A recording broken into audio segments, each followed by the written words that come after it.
On August 4th of last year, LA Times Middle East bureau chief Nabih Bulos was in Beirut. From the balcony of his apartment, he heard a roar and saw fires in the city's port. Nabih hopped onto a motorcycle and sped towards the scene. People poured out into the streets of Lebanon's capital, wondering what was going on. Then, a monstrous explosion happened. Lebanon hasn't been the same since. I'm Gustavo Arellano. You're listening to The Times, daily news from the LA Times. Today's Friday, August 6, 2021. President Joe Biden sets a target that half of all cars sold in the U.S. by 2030 be electric. Iran's new president, Ebrahim Raisi, takes office and solidifies hardline conservative control of the country's government. And the creators of South Park promise 14 new movies in wake of a new $900 million development deal. One of them better be devoted to PC principle.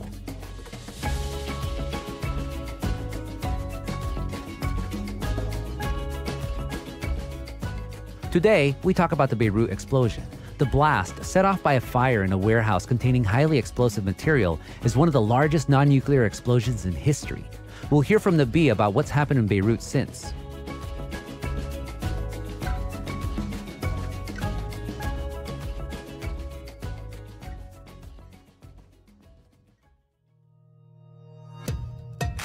When a warehouse filled with ammonium, nitrate, and fireworks exploded at the Port of Beirut last year, it pushed out a fireball into the air, followed by a shockwave that raced inland at supersonic speed.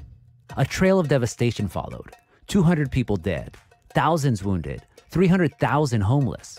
The capital city and its over 2 million residents have spent the last year trying to rebuild, not just their lives and buildings, but also the pride and confidence of a city and country left in tatters. Many are angry and frustrated. I'm joined by my colleague Nabih Bulos. He's the Middle East bureau chief for the LA Times. Nabih, welcome. Thanks for having me. I'm talking to you on the day of the anniversary of the port blast in Beirut. You actually just came back from a big protest. Well, yeah, actually it was 3 different protests, all converging on the area of the port.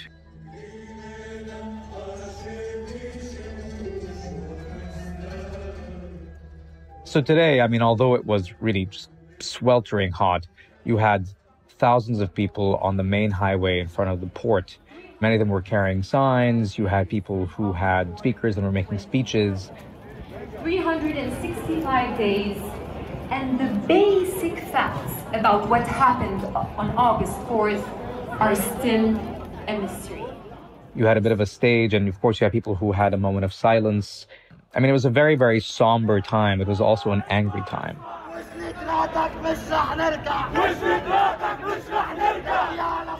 Various marchers coming in at various points, cursing the leaders.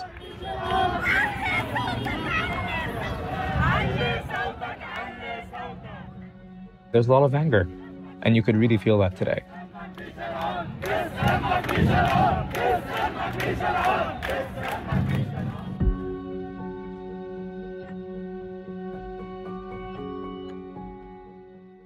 What are people upset about? It's been a year since the blast, and you've seen no progress in terms of investigation. There hasn't been progress even in terms of forming a government. It's important to note that the government actually resigned a few days after the blast, and it hasn't been replaced since. And this is actually kind of funny, but true. The government has spent more time in caretaker status than its actual term in power. The fact of the matter is the country is now in tatters. The currency is 10% of what it used to be against the dollar. As you can imagine, that's just cataclysmic. And then, of course, you go through everything else in terms of the coronavirus situation. We are perhaps on the cusp of another wave. But in general, all of this is just basically down to government incompetence and corruption. And that includes the blast as well. What were some of the people that you talked to telling you? Well, so for example, a lot of people were saying that now is not the time to have any kind of memorial, or commemoration, right? That they actually want action. They want some kind of progress on the investigation itself. And so actually one of the guys at the protest is this young guy named Christophe Ahiqi. Christophe, were you here when the blast happened? No. Where were you? I was He lives in Beirut, but he didn't live close to the port. He was about 6 kilometers away.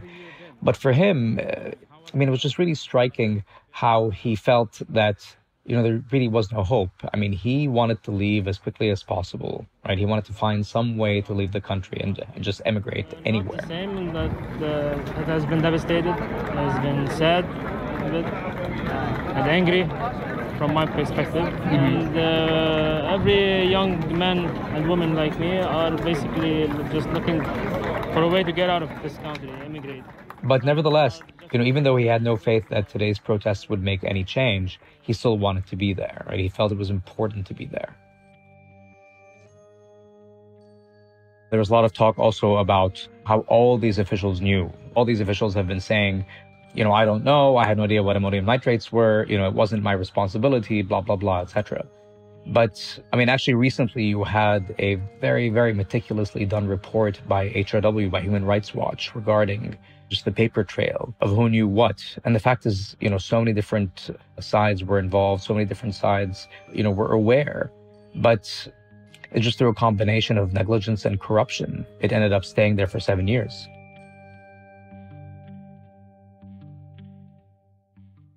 So a year after the blast, Nabih, how's Beirut right now? Well, it's kind of unraveling. You have what people here call tawabir al-dhul, or the queues of humiliation. And the reason why they're the queues of humiliation is because they have to queue, like for everything now, whether it's for gas, whether it's for the bank. Just like the most basic things, like getting even phone credit and getting medications, from the pharmacy. It all requires queuing now because, there's so little of it. And this is just, the way it is right now, in the sense that you have a slow unraveling of even state functions. So, for example, traffic lights don't always work anymore. You see trash heaped up in various places. Water isn't there. And then there's electricity. Electricity is a disaster. Right now, we're operating on maybe 2 hours of state electricity, if that, and it's intermittent. And so there's been a real feel that there's been, a massive abdication of responsibility.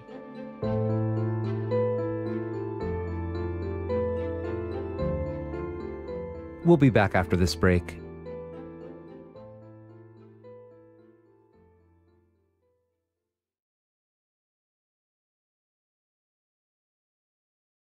So Nabih, before the break, you were telling us about the frustration that a lot of Lebanese are feeling a year after the explosion. And I mentioned earlier, you were right there when it happened. So how was Beirut and Lebanon leading up to the blast? Beirut and Lebanon, like all the rest of the world, was, of course, suffering from the impact of the coronavirus. This was, of course, worse in Lebanon because you had this massive currency crisis situation. People weren't even able to get money out of the bank, right? The banks basically restricted all withdrawals, so there wouldn't be a run on the currency. Imagine, you're sitting there and your life savings are in the bank and you're watching the Lebanese lira dwindle in value by the day and you can't take your money out. That's just supremely frustrating. And you tack on the coronavirus and you tack on just a general, economic downturn in the region. And it was just terrible. Hundreds of Lebanese protesters marched on the streets of Beirut towards the residence of the designated Prime Minister Hassan Diab. Lebanon is facing its worst economic crisis in decades. An economic gut punch at a time when Lebanon is also mired in financial woes. The coronavirus pandemic has managed to do what various wars could not do: close bars, restaurants and entertainment spots across the tiny Mediterranean country. That was the backdrop to what happened in the blast. That day, it was Tuesday. I was sitting around just thinking about some stories, I remember, and I was wondering what I was going to write for the week. Actually, I remember that I was changing the reservation for a sushi restaurant that I like with my girlfriend who had just moved.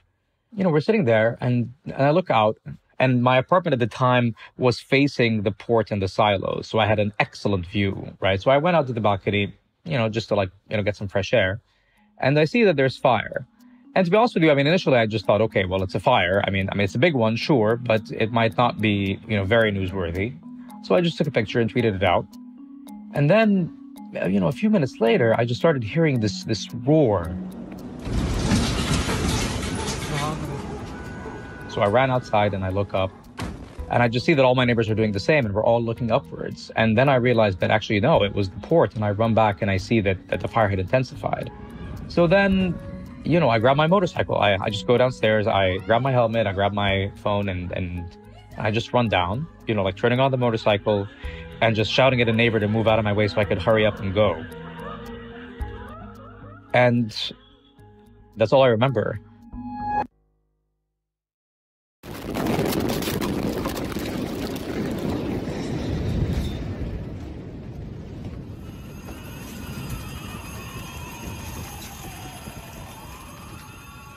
The next thing I know, I just wake up and I'm, somewhere. I have no idea where I am at that point. The sky is yellow and orange colored, and there's just smoke everywhere. My face feels hot.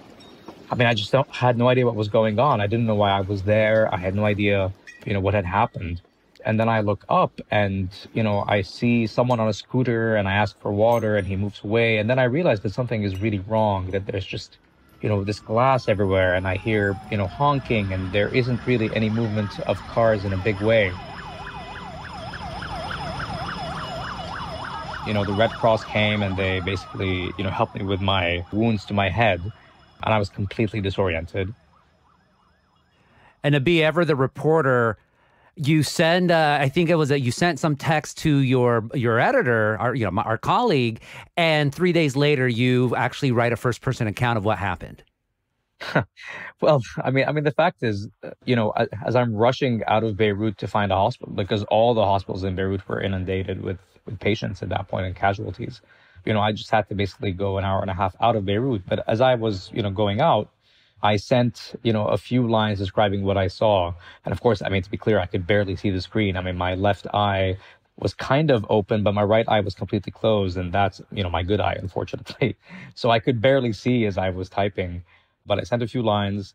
And then, we just did a CT scan. And to be honest with you, I shouldn't be alive. If it hadn't been for the helmet, I'd be dead. I was wearing a helmet and that's what protected me. I don't want to give out an endorsement for the manufacturer, but honestly, I sent them, an email and a picture just telling them, you guys saved my life. and yeah, 3 days later, I felt, khalas, it was time. I had sort of recovered. I felt okay. And honestly, I just needed to go back. The fact of the matter is, it was just one of those moments where you felt that it was a historic moment. You had to cover it. There was no way I could just relax while this was happening. It was too important. Your first-person account was just really gripping and haunting. But one thing that really struck me from that was the way you described the mood of all the Lebanese there. You described them as historically having like a live and let live attitude, even in the face of tragedy. But in that aftermath, there was fury. And you mentioned earlier that anger has sustained throughout the entire year since. Of course. There was anger before, right? It's really since October 2019, you've had protests all the time. But they had, of course, fizzled out in the face of coronavirus and everything else. And so, when this happened, of course, fury was the first emotion, of course. But then, as usual, the Lebanese realized that their government wasn't there to help them. And really, the government did nothing, right? There was no state presence to speak of. And so what had to happen was the Lebanese themselves organized into these like roving bands of repair people, of sweepers, of people who would just gather trash or check on inhabitants or deliver food or just do basic carpentry. It was actually, really inspiring, right? Of course there was anger. Of course there was sadness. Of course there was just disbelief that this could have happened. And the fact is, those who were alive were, of course, thankful to be alive, but they were also enraged by their government. Even before, they had never really relied on government, but now they realized that it had tried to kill them.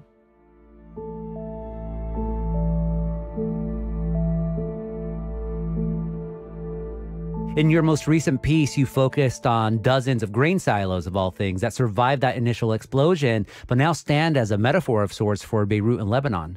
Well, so these silos, these were sort of the most iconic thing on the waterfront. They were built in the 70s, right? They were finished in 1970, but they were, a function of, like Lebanese ingenuity, Czech engineering prowess, Kuwaiti oil money, and a Palestinian banker. It really sort of embodied what Lebanon and Beirut especially used to be as a sort of cosmopolitan business hub, with this really proud and entrepreneurial people. And of course, there was fun to be had. It was a place where you could go to a casino, you would have plays, you would have fantastic beaches, et cetera, et cetera. And so really, they evoked a Lebanon that was, and they survived two wars, right? The Civil War and then the 2006 war with Israel. Unlike so much of the country, they were actually well maintained, right? The government had actually made it a point to maintain them well. They were so well designed in the fact that they withstood the blast, right? They actually shielded half the city.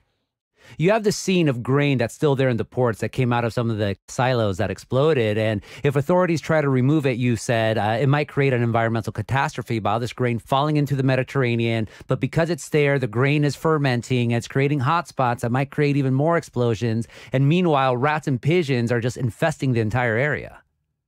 Well, I mean, you have to understand, I mean, these could carry, I think, 120,000 tons of grain. And I don't think they were full at the time, but they must have scourged tens of thousands of tons. And they're just sitting there because, I mean, of course, some of this stuff is contaminated, et cetera.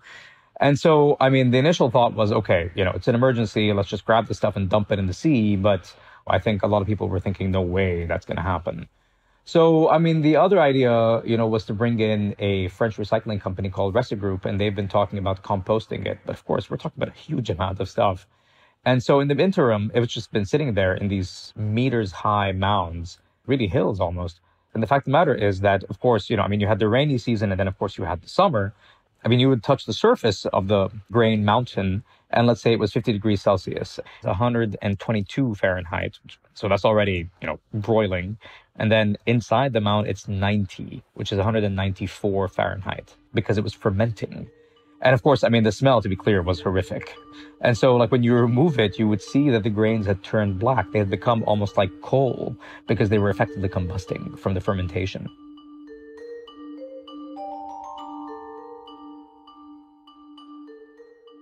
What has the government done in terms of trying to figure out how the explosion happened, even cleaning up? Well, nothing. Really, nothing. I mean, the cleanup, everything costs money, and the government has very little of that right now. And so this is simply not a priority. You have mountains of trash. You have whole castles, if you wanted, of crumpled vehicle carcasses. It's crazy, right? They're all just piled high. I mean, of course, you have the grain, and then you have the silos just sitting there. There hasn't been much done at all in the port. And in the investigation, it's perhaps even worse in the sense that, they keep on sort of jockeying around the various investigators. There's all this talk about jurisdiction and immunity, etc. The fact of the matter is that, again, so many people in government knew. Lebanese security forces have been firing tear gas in clashes with stone-throwing demonstrators in Beirut. Protests began during the day and dragged into the night. Aya Marzoub is with Human Rights Watch. So many politicians and public officials were aware that more than 2,700 tons of explosive material was just left in the port for years without any safety measures. The evidence is coming out every day showing that more and more officials were informed of this. The president himself was informed of this, but gave a litany of excuses saying, I am not responsible, I have no authority over the port, I didn't know the levels of danger. Some excellent investigations that have come out detailing everything about the paper trail. And the fact of the matter is that, all this stuff was known to so many security agencies, so many government entities, and they all did nothing. And the investigation has only so far taken a few low-level officials, but, anyone major is still quite safe. Is there any momentum towards changing that? There's been a lot of momentum towards changing that. I mean, whether that momentum will actually do anything is a separate matter. The fact of the matter is that, yes, you have had a year-long effort to bring justice, right, by various civil society groups, by various legal groups. I mean, the press has, of course, kept a tight look at all this. And, of course, also, it should be said that the international community has been, in effect, punishing Lebanon's leaders for not moving forward, in terms of the investigation and in terms of forming a government. So, I mean, there's been a real turning away from Lebanon because various donor countries don't want to give the country any more money unless they can guarantee that it goes to the right people and that it won't be siphoned off by corrupt officials. So, yes, there is a momentum. Whether that means that it'll happen tomorrow or not, that's a separate issue, and I would wager that it won't. So far, we just don't know. And that's the point. There is no investigation. There has been no moving on. There has been no closure. There has been no information. No one has been punished and no one has claimed responsibility or even apologized. Nabih, you've been living in Beirut for over a decade now. How does the city recover from this disaster? Well, with great difficulty, to be honest with you. In the past, you had just a lot of dollars coming in, you had a lot of support coming in. So the last time Beirut was destroyed to this extent in 2006, you had a lot of donor money coming in. Right before that, in the Civil War, you had a lot of donor money coming in and helping.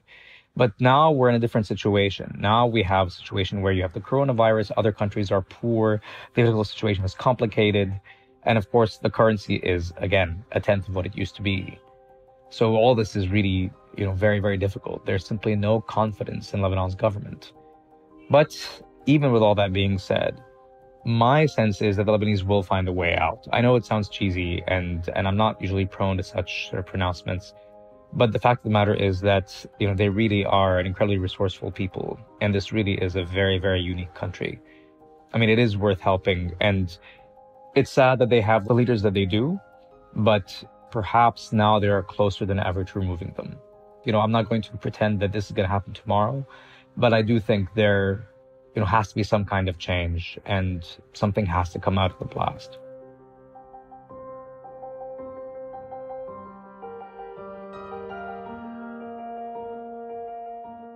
Thank you so much for this interview, Nabih. Thank you. Thanks for having me.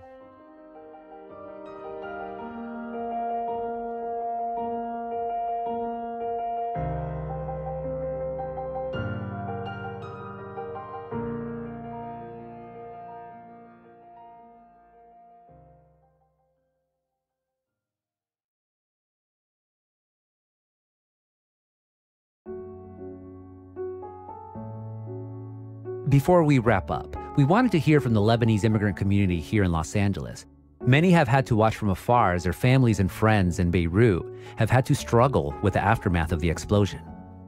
It was a matter of minutes before everybody knew about the explosion, and the phones were down. A lot of people were out of reach. My brother was out of reach. My mom was out of reach.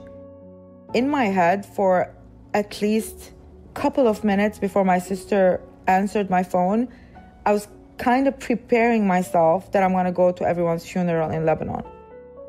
It was very early in the morning, so I had just woken up and I started seeing on social media just before the explosion happened, actually the beginning, the fire and the fireworks that were igniting at the port. My first reaction was is my family alive? Because of the noise that we heard just from the videos, we thought that everything got destroyed. I didn't even know what to do. I was scared to even call my parents because I don't want to hear bad news. I just felt that I saw that everything is demolished. Thankfully, my mom replied, and she directly started screaming don't worry, I'm past it. I'm almost in the south, so I didn't feel it. My cousin calls me from overseas, and he's crying, grown 40-year-old man crying. So I knew something was wrong. Right away, he's like, book a flight and come down, book a flight and come down. I'm like, what's wrong? Tell me what's wrong. Book a flight. So my cousin didn't know the whole story, obviously, but he had found out that my brother was not okay. So then I started making calls to everyone, all his family members, everyone down there. Nobody was answering me. Finally, my dad, literally 15 minutes later, just calls me and says, Rami, listen to me. Your brother passed. It doesn't feel real until a few months down the line, I think, where you actually believe that you went through this and it actually happened. I think it's a year later now and we kind of accept it somehow, some way, but you still don't really believe it. It's very common to hear about explosions in Lebanon and never thinking that it would ever affect you personally or directly one of your members of the family. So it was disbelief in the beginning, of course, and then it was shock when I saw the building right in front of the port area where my brother lives, and I recognized the building that he himself built because he's a real estate developer. So then I fell to my knees, of course, because I didn't want to say anything, but the damage that I saw confirmed that it was definitely going to be catastrophic. We just thought, we even didn't believe that he was dead. So we had to go there and see it for ourselves, but we were on our knees, we were literally crawling. We couldn't move.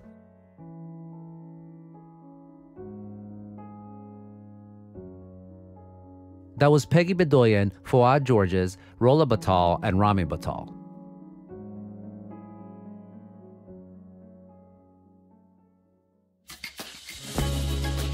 And that's it for this episode of The Times, daily news from the LA Times. Next week, a lawsuit against a video game giant takes on sexism in the industry. Our show is produced by Shannon Lynn and Denise Guerra. Our engineer is Mario Diaz. Our editors are Shani Hilton and Lauren Rabb. Our intern is Ashley Brown, and our theme music is by Andrew Eapen. Special thanks to Marina Peña. I'm Gustavo Arellano. We'll be back next week with all the news in Desmadre. Gracias.